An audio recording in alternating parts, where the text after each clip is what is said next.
Can you just want to introduce yourself, Guy? Good morning. Name is Giard. I'm a visual artist living in Montreal. I've been making art for the last 30, 40 years. And recently I started going on clown trips with Patch Adams. What are those clown trips? Clown trips is quite something unique. Is you get a bunch of 20, 30 international clowns together and you live, travel, and you go see hospitals and orphanage and old folks care home. It's just an amazing opportunity between ourselves and for the people you meet there. Cool. And what kind of things do you do on the clown trips?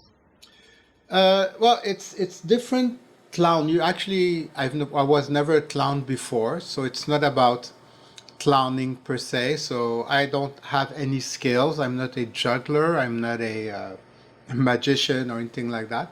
So on Patch Adams' trip, anybody can actually go be a clown.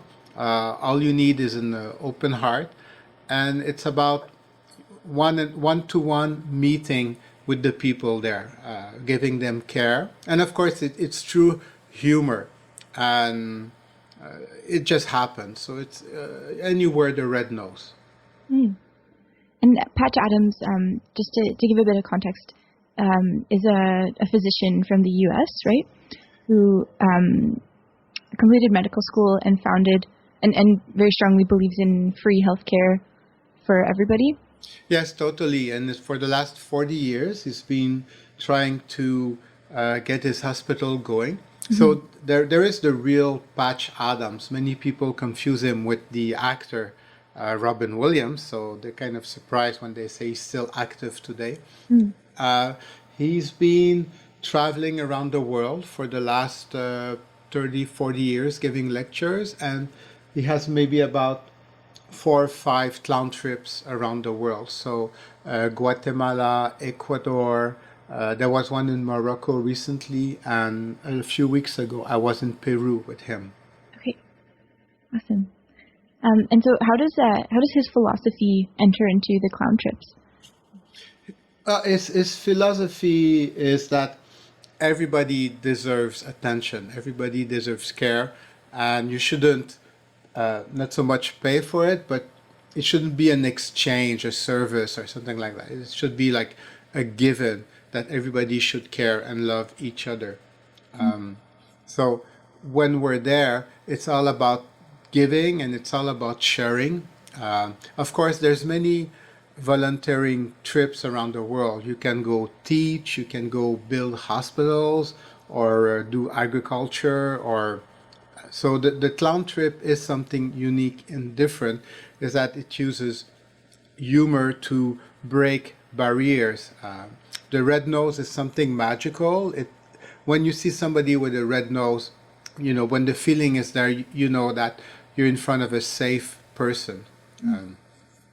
Another aspect, if I might add, the idea of one important part of the philosophy is empowerment. So when you're sick, when you're in a hospital, you're the last person who actually knows what's going on. You have to trust your doctors, you have to trust your family, and you're just at the mercy of whatever's happening.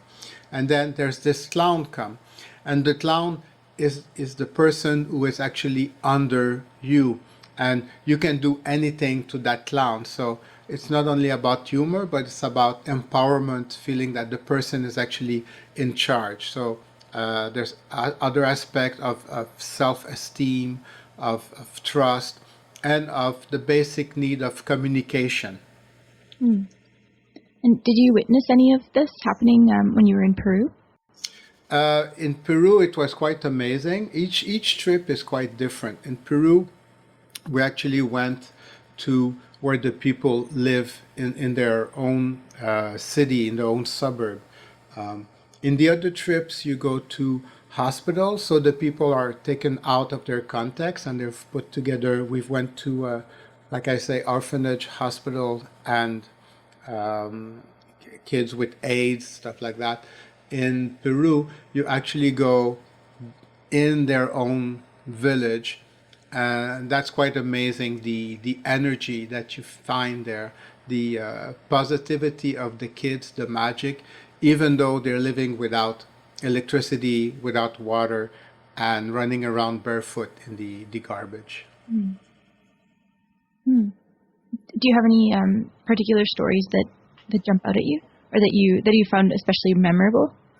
Oh well, there's so many. Each trip is actually a change process. I remember on one of the trips in a very big orphanage, I got very close to one of the little girls, playing with her, and it was lunchtime, and we had to go to separate for a while, and she didn't want, so she just kind of, huddled in my arms, and we just kind of played for more 10-15 minutes. At one point, I did have to let her go. And then I realized that at the end of the day, I will be going home eventually to my family or to my friends. But her life was to stay in that orphanage day in, day out. And then I felt this very, that I couldn't do anything about that, but that it made me accept that life is so, and accept my feelings and my vulnerability, so that instead of wanting to change the world, I say, well, I'm here now, and I'm going to give totally the best of myself to that person, because that's what each moment of our life, that's what we can do. We can give the best of ourselves when we accept our emotions and when we accept our vulnerabilities. Mm. It's really powerful. In thinking about changing global systems, like and affecting these forces that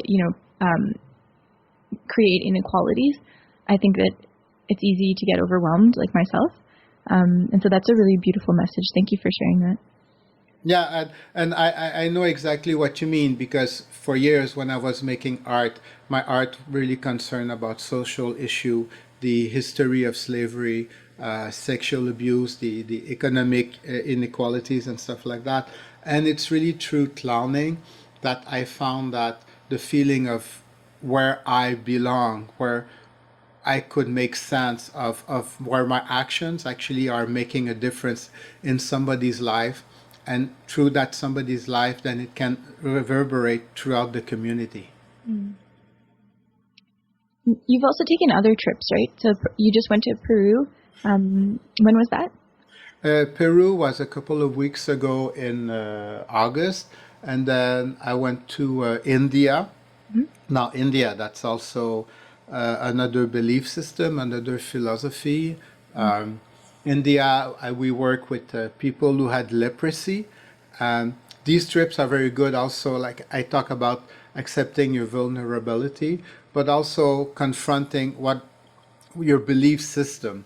And in India, the community is more important than what we use here about capitalism. So it's all about family and all about relationship. So when somebody has leprosy, well, one of the first thing that goes is the social hang-ups about it. So you come there, and unless you've been educated, it's like AIDS years ago. People were just afraid to be in the presence of somebody who had AIDS.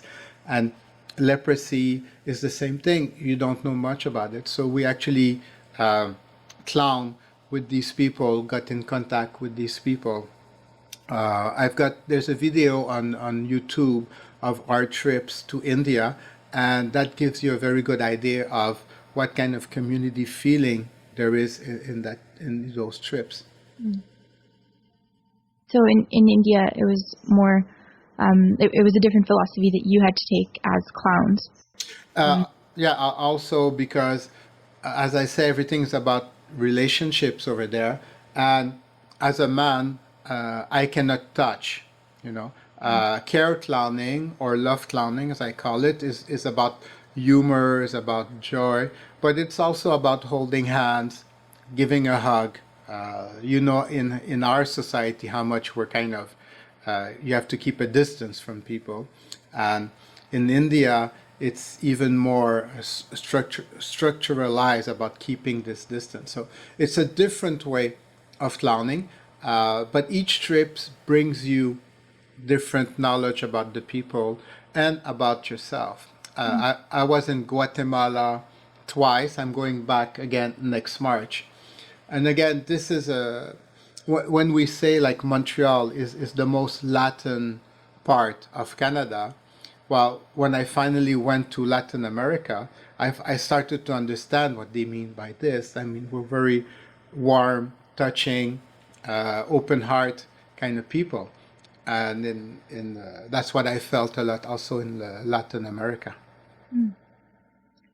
And do you go to the same places each time you return? Okay, so the way it works is it's all organized like a package deal. So you have to pay for everything yourself, so you're not getting paid for it. So you have to pay for your plane ticket, and you pay the Gesundheit organization for lodging, food, transport. Everything is taken care of you. So all you really have to think about is just giving yourself and opening yourself. So in the second time I went to Guatemala, I'd say half the time we went to the same place, which is very special because then I could, reconnect with some people I remember from the year before. It opens your heart in a way that I have to say I haven't seen in other ways. And do you see similarities in the different places you've visited, in the different countries? Well, the similarities is that whatever age you are, like you know about ageism, like old people and stuff like that. Whatever sex, age you are, we're all together humanity. We're all one big human tribe living on this planet, and we basically all need the same thing. We need to be listened to. We need a feeling of empowerment. We need care. Holding hands is I think it's a universal language in whatever country you go to. And this is when I was in Peru, and I was in that village with those kids, and so much light. I felt, I was a teacher in Montreal for the last 20 years in a museum here. And so I've seen thousands and thousands of kids from a private school, public school, all kind of school. And my experience in Peru is that I found that here the kids are underprivileged. In Peru, there was so much life, so much light in the eyes. And I came back from there with hope in humanity. I'm sure you've shared that feeling when you see about the ecosystem, the environment, the pollution, what's happening politically around the world. What kind of species are we doing this to ourselves? Well, when I was with the kids in Peru, I said, well, if we leave people alone, humanity alone, then you can see the joy, the brightness, the creativity, the innovation. And so I came back from Peru with belief in humanity. How do you think that people who are working in healthcare here in Canada can take these lessons and apply them? Well, the thing about healthcare here is we are stuck into the capitalist system of medication, for one thing. Like, we don't promote health, we promote pills and stuff like that. And we're also very about lawsuits about malpractice and touching people and stuff like that. So it's very difficult, to start to come in. So in Montreal, you do have a small organization which is called Jovia for Dr. Clowns.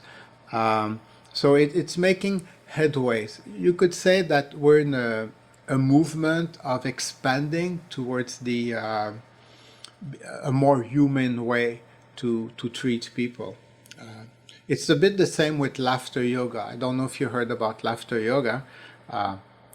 it's something that was developed 20 years ago in India, and it's another way of bringing more, not only joy in your life, but more health through breathing. Through it's got all kind of positive aspect to the body. Yeah. Why do you think that laughter is such good medicine?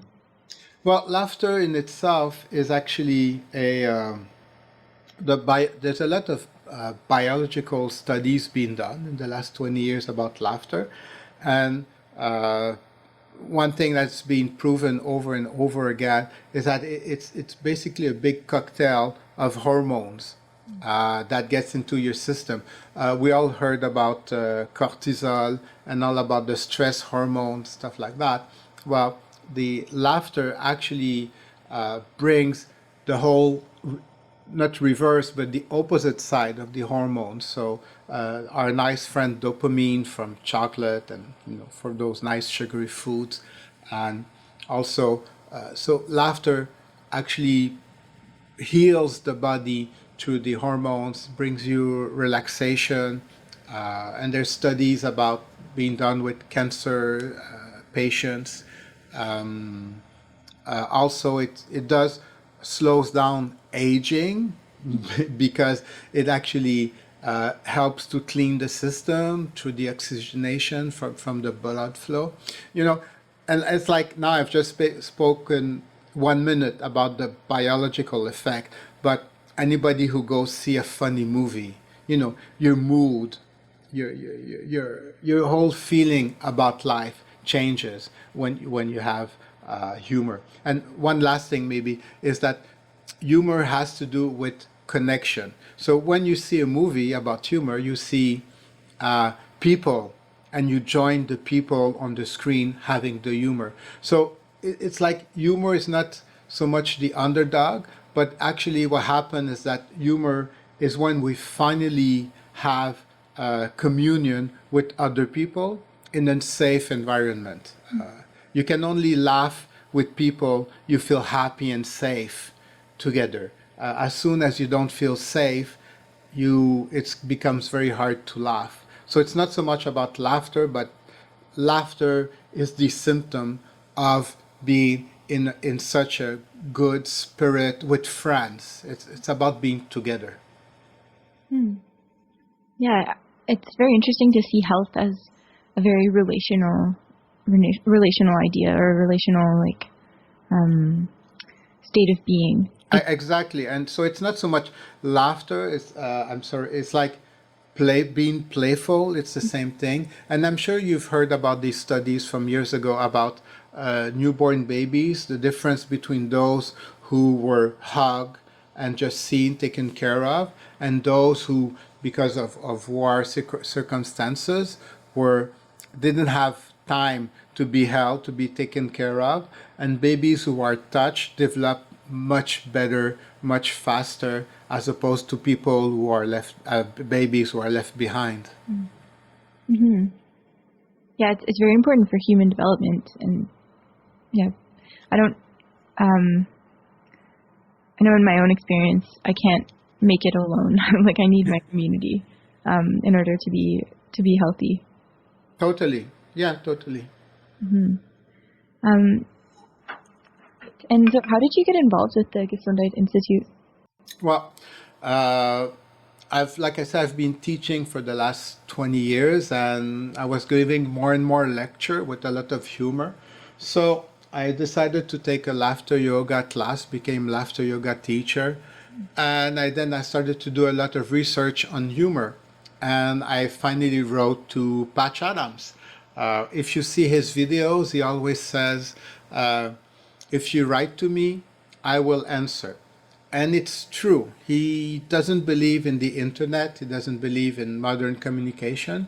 So if you write to him, you will eventually, maybe 1 or 2 months later, get a postcard from him. He takes the time.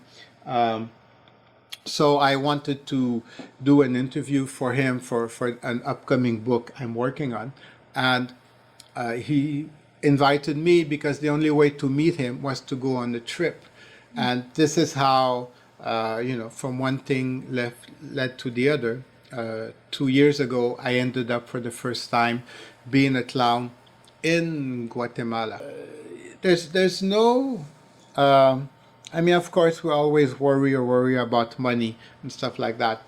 But I mean, for me, how much it changed my life, there's no money can buy how much I moved forward in my life by going on a clowning trip with him. And it's not so much with him, but on a clowning trip with a small group of people. There's no, I mean, people were telling me before, who's been there, it's going to change your life. I remember the exact day when my life changed, the exact day, hour my life changed. I actually told you that's the story I told you about the little orphan girl holding in my arms, and I became vulnerable. It's a life changing experience. So there's no, there's nothing like it. You can do volunteer work that's going to change your life, but I think clowning is even one step further, because it's about accepting your limits, your vulnerability, and it's about contacting people. Okay, I'll stop because I'm going to talk too much. It's gonna, I might like quote you on that one because I turned the recording off, but you said clowning is about getting in touch with your own vulnerability. Yeah, totally. Because I've been thinking about sort of voluntourism as well. Yeah. And I have lots of friends who've been on trips, and definitely like it's what you make of it, right? But then I was also thinking, well, if people are going to travel anyway, why not volunteer? Mm-hmm. I'm like, instead of kind of participating in these like exploitative touristic industries. So. Yeah. It's and I totally agree with you. It's hard to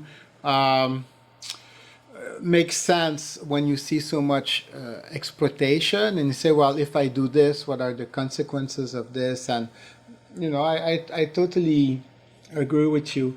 I ended up going on the clown trip by accident, you could say, from laughter yoga to writing to patch, and then so it was a big struggle for me to actually go on that trip, that first trip. But yes, there are so many. I mean, there's the mainstream tourism you can do, and there's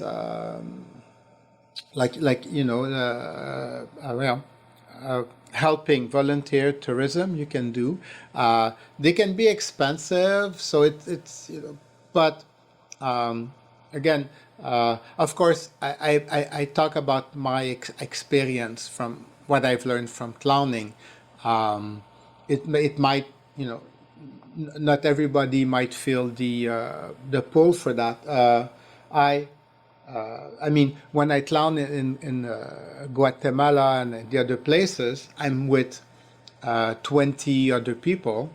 I think I'm the only one who basically, stopped everything he was doing in his life and just switch gear, and that became his focus point. So it's not so much that it's my calling, but it fits to where I'm at. It's let's say the clowning is gonna tickle is gonna address another aspect of you that the volunteer work won't address. The clowning is more of a, how could I say, any volunteer work is gonna challenge your preconceptions about people, non-reality, and stuff like that. But clowning, I think, is one step further, because it asks you to be naked about your feelings, about your emotions. You can do, not I say you Viv, but some people can do voluntary work and say, well, I'm the good guy, I come with my big boots, and I come to help you because you're the poor people, and that's how we live. I don't think I can do that with doing the clown work. I have to, like I did say in the hospital, when you're hospital, you're powerless, and part of being a clown is actually that the people in front of you has all the power, and you give up your power. I don't think volunteer work might not bring you that feeling, that test of yourself. Yeah, definitely. Maybe, I don't know. And then from there, And then from there, I never turned back. I'm actually enrolled in something in the United States, which is called the AATH, the Association for Applied Therapeutic Humor, which is an amazing group of people who wants to establish humor as a real official way of healing with people. So I'm actually in my second year studying at the Humor Academy. It's a 3-year program. And I've also developed now my 7-step program to help people heal their life, to find the life they really want to live, of which laughter yoga is just a small part of it. Yeah, can you tell me more about that?